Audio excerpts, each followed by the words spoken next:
In this session, we'll be looking at Chapter 9, Origins of the Natural and Social Order, also known as cosmogony, or creation myths. In this session, we'll be looking at a typology of creation myths and some examples, and then diving into some modern understandings of creation. But if you look here at the image on the right-hand side, Deus de Nihilo Creans Universa. This is an image of a biblical understanding of the Genesis creation. Look at how the Genesis creation is depicted in this image. I'll give you a few moments just to look at it. You can say to yourself and the things you see. What do you see? Like, how do you see the Genesis creation myth in this image? Who is doing the creating?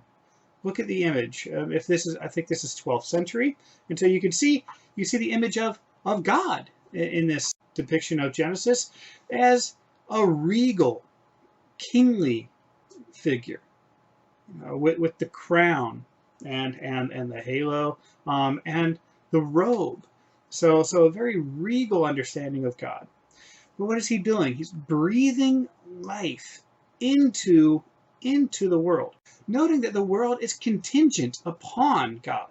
So breathing the life into the world. If you look at Genesis, in the beginning, so the three most famous words in all of literature, and if you note the Gospel of John, for those of you familiar with the Gospel of John, how does the Gospel of John begin?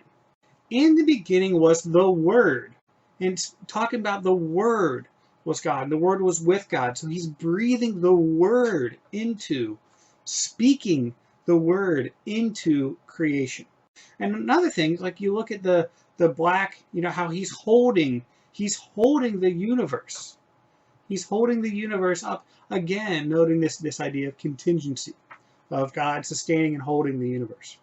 Now, and looking, in the little image, it's a little crude, but you see the animals, you see the night, you see the day, you see the stars, you see animals. One thing I discovered that was interesting was the human being in there is not at the center. It's not at the center, but actually the animals are at the center. And so the human being is off to one side.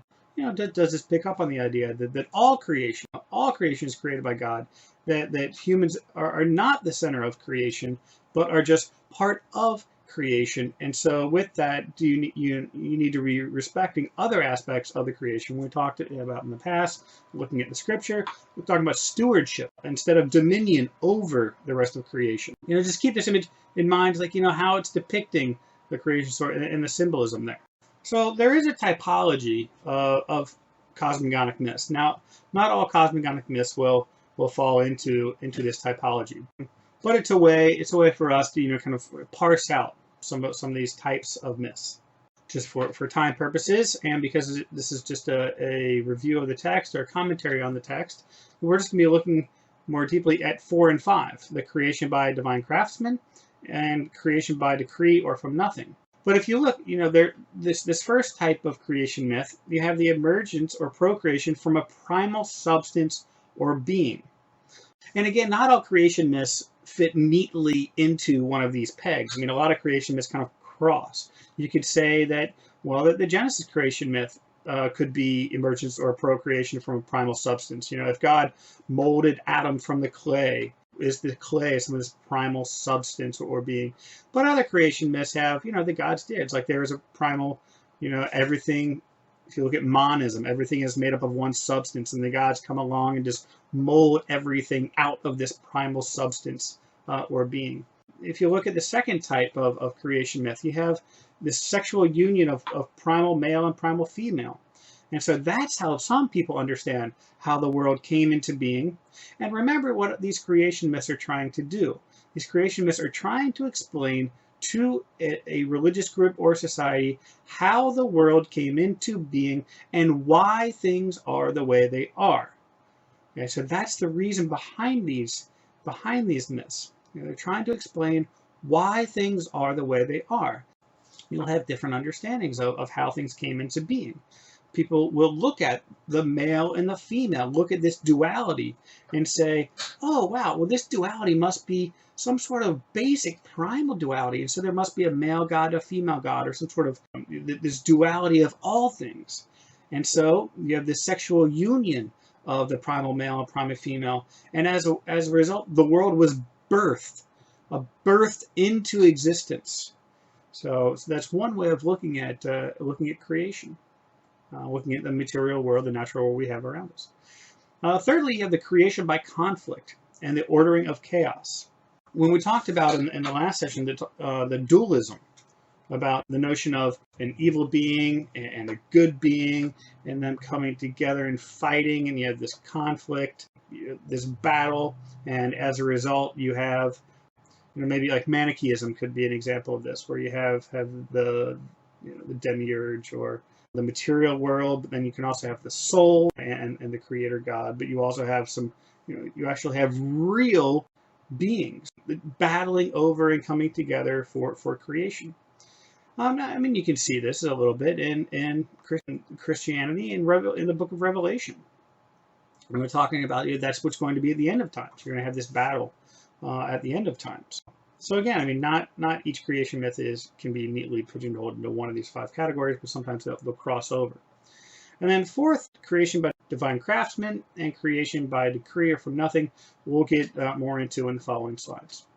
So the idea of a creation by divine craftsmen looks at the divine craftsman is creating not out of nothing. There is something already there with which to make the world. And so you have this difference between the creato ex nihilo versus an ordering. So there's something already there that the divine craftsman kind of comes in and orders and puts together into what we have as the natural world. So whether it's water, such as Thales, air, Anaximenes, or fire, Heraclitus, there is something eternally here to be ordered. Now, this something, that which is there, can undergo change, but it is something that is eternal. Now, for Anaxagoras, there is an ordering mind, or nous. Now, the nous does not create matter, but sets the matter in motion. And so there is stuff already here, but Anaxagoras is one of the earliest Greek philosophers following Thales and Anaximenes and around the time of Heraclitus. So they ordered what was already present, some sort of primal substance that they kind of just put together, pieced together, but there was an ordering principle behind it. It wasn't random. There was an ordering principle. And so this is a way of explaining how this world came into being, how it seems ordered. Plato's divine demiurge. This God is good, and he desired that all things should come as near as possible to himself. The demiurge took over previously existing material. Now, sometimes you can see, it's like in the 2 Genesis stories, that there is actually, one of the Genesis stories can be seen as, it's like a creation by divine craftsmen. The other can be seen more as like creation by out of nothing, or creato ex nihilo is creation out of nothing. Okay, that's the next one we'll be looking at. Again, I mean, even in the Genesis 2 creation stories, you have 2 possible typologies or myth typologies. Again, trying to explain why the world is the way it is. And it's important because if the religion of the society does not come up with think about people's need and desire for meaning. And so the religion needs to answer these questions, why? And if it doesn't satisfactorily answer the question why, the people will seek a better answer. Looking at Berger, when Peter Berger talks about plausibility structures and secularization thesis. Now, if Christianity continued to say, no, the way that creation happened is just as it did in the Bible, such as fundamentalists would argue, Christianity would lose its plausibility. And so that's what it's like, as science emerged, Genesis began being understood more as like, oh, well, it's not literally true, but it's ontologically true in the sense that you have human beings are made in the image of God. All things are created by God, so all things deserve the respect and have the dignity of the divine spark. And so they're true, but they're not literally true. So as science progresses, it doesn't necessarily mean you have to do away with the creation myths. It just means that you look at them more as allegorical and as being like ontologically true instead of literally true. In addition to creation by divine craftsmen, you have creation by decree or from nothing. So creation by divine fiat, by word or by command. And that's the image that we saw on the first slide, is you have this understanding of God creating the world by speaking it. And by speaking it, speaking into the world, and building the world through his breath. Again, noting that Genesis has two different accounts of creation. How we read these is essential for how we view the world. That's the key. That's why creation myths, even today, even if they're not literally true, they're important because they're essential for how we view the world. The creation myth informs our understanding of how we are related to the divine and how we are related to other created things. So I ask you the question, how does Genesis creation drive our moral obligations? That's something you can think about. Something that finite world is wholly dependent, continually dependent upon God. There was nothing there. And God brought everything into being. So a creation by the creator from nothing, this creato ex nihilo, it brings everything into being, creation out of nothing. And so even our essential being is dependent upon God. I have the question, what does it mean for Christians that the world was created good? Again, linking our creation myth, our view of the deity, and moral obligations. So there's an interconnectedness between the creation myth, how the deity is understood, and one's moral and ethical obligations in being a member of that religious tradition or of that society. So the deity, the creation myth, and the ethical obligations or moral obligations are all inherently linked to one another and support one another. And so if you start having questions about the creation myth, it's like, well, if that creation myth falls apart, do the ethical obligations fall apart? And that's kind of what Berger was getting at with plausibility structures. It's like, well, if Christianity requires that I believe in a literal interpretation of Genesis, and I don't believe in that, why should I believe anything else that follows? So it's important to know that these things are linked. The view of the deity, the creation myth, or the cosmogonic myth, and the ethical obligations. Looking at, in the Genesis story, the world is ordered, it's reliable, it's just, it's moral. But there are some times that we do question this. Like, well, how does Genesis account for evil? How does evil enter into the world? Does the Genesis account, does that meld with our own account of how evil enters into the world? Not many theologians today will account for evil through a serpent, tempting us. I mean, some people will still adhere to, especially those like fundamentalists or evangelical or Pentecostal, still assert a physical presence of the devil in the world. But a lot of theologians, current theologians, will try to account for evil in other ways, of like turning away from God, something along those lines. But they have to be believable, if not literally. They have to answer our questions why and have ontological truth. So in addition to the typology, the fivefold typology that we looked at in the previous slides, there's also a way of looking at creation from a different perspective. And so we'll talk about some of the modern notions of creation from a Christian's perspective, of how the world came into being, and how do Christians accept creation by God, yet at the same time dealing with these scientific advancements and some of the issues surrounding evolution, the randomness in the universe. Was it ordained by God? You have intelligent design, or was it just are human beings just sheerly an oddity, just pure chance coming about? So we'll look at these in the next few slides. One of the other types of cosmogonies is this understanding. It's called the anthropic principle. Anthro, the root being anthropos, being human beings. So the anthropic principle. Now, some people argue today that the universe is so complex and the chances of life were so remote that the universe had to be designed and not just random, which is a more Darwinian assertion. The universe had to be designed because life is so complex and the chances were so remote. One book I read, there was a 1 in 100 million or something along those lines. Now, chance of life happening because of this single millisecond where you needed to have the proper balance of like nitrogen. This is right after like the Big Bang. Proper balance of all of the chemicals or all of the elements for life, for a carbon-based life to evolve. It's so complex and chances of life are so remote that there had to have been some sort of understanding behind it, or some sort of principle behind it, some sort of deity essentially behind it. The anthropic principle asserts that human beings were the culmination or are the culmination of this creation.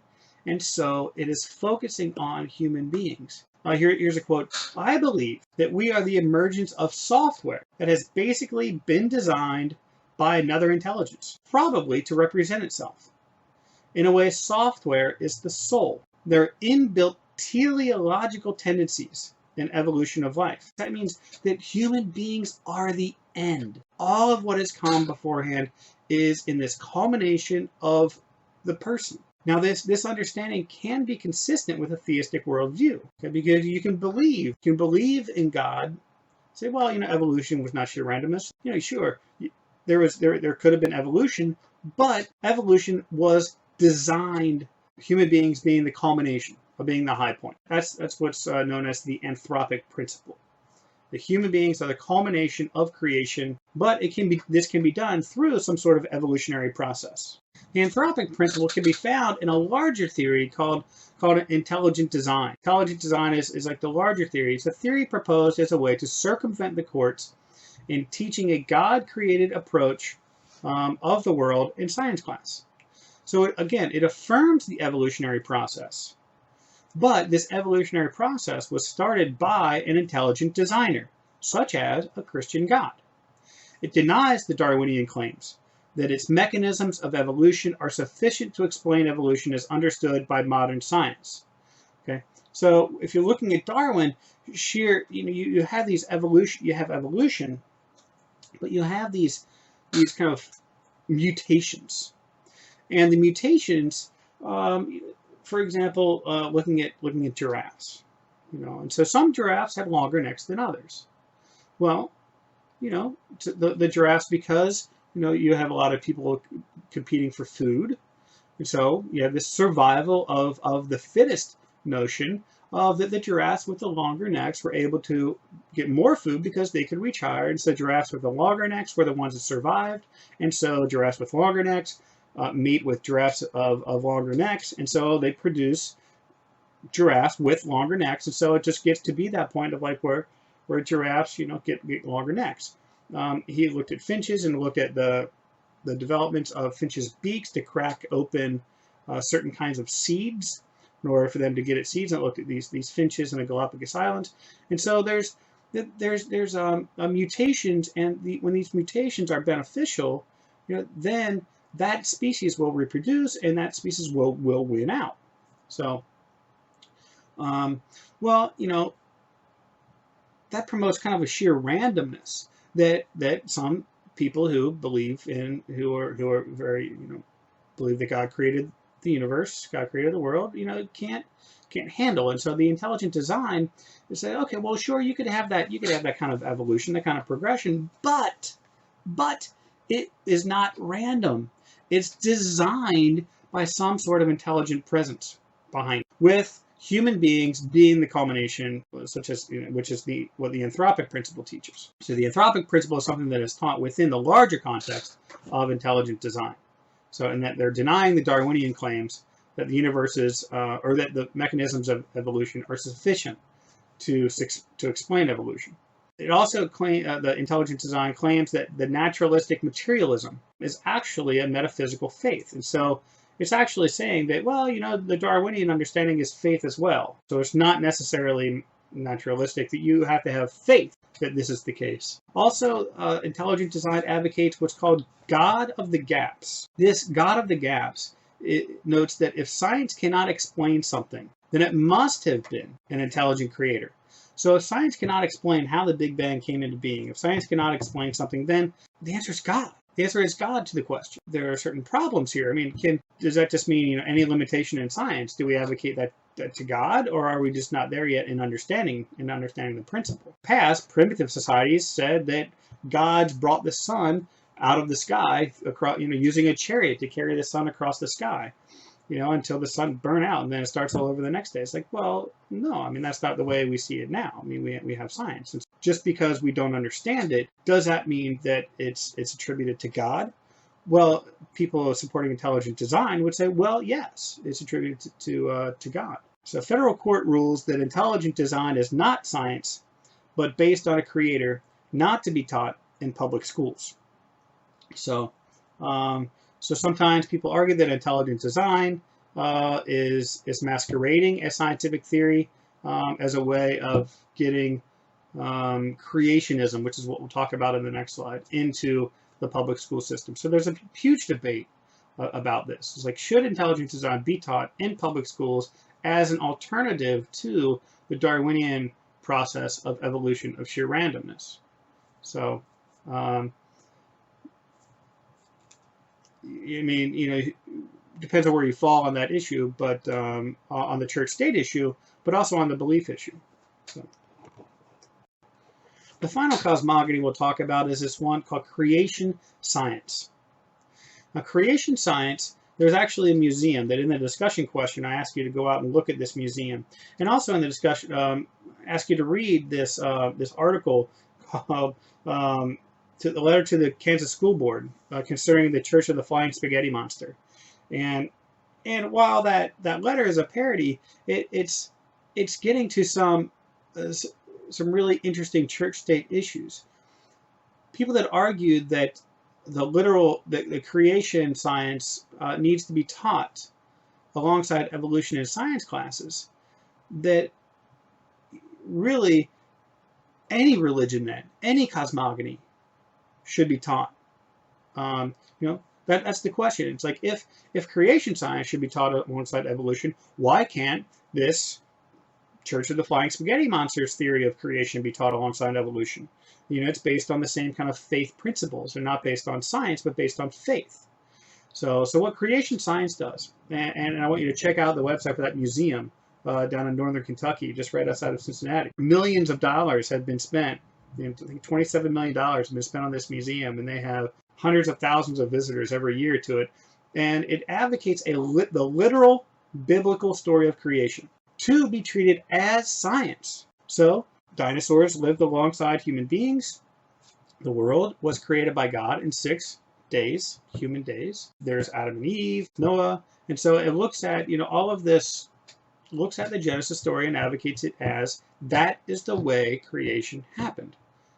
And they advocate that it should be taught alongside evolution in science classes. So one of the main approaches is to poke holes in Darwinian evolutionary theory. You know, saying it's like, well, you know, you don't have an explanation for this or an explanation for that. And again, you know, it's a God of the gaps. It's like, oh, well, you don't have a full entire explanation for everything scientifically, and so it must have been God doing it, because, you know, God being outside of reason, being outside, you know, our understanding, it had to have been God if you cannot find a scientific explanation for it. And here's this quote: if scientists cannot agree on the details of evolution, then divine creation must be a preferred scientific theory. And this is where I note here, this is where creation via the spaghetti monster comes into play. If Genesis can be treated as science, why not other religious cosmogonies? You know, should we have the story of Marduk be taught alongside evolution in science classes? Should we have the manichaeistic understanding of creation be taught alongside evolution in science classes? I'm not talking about religion classes or society or sociology classes or something like that, but religious studies classes, but science classes. It's an interesting argument. And I'm interested to see where you fall on that line, and and your response to the spaghetti monster, the letter to the Kansas School Board referring to the Church of the Flying Spaghetti Monster, and also what you find from going out and looking at the Creation Museum. I look forward to reading your responses.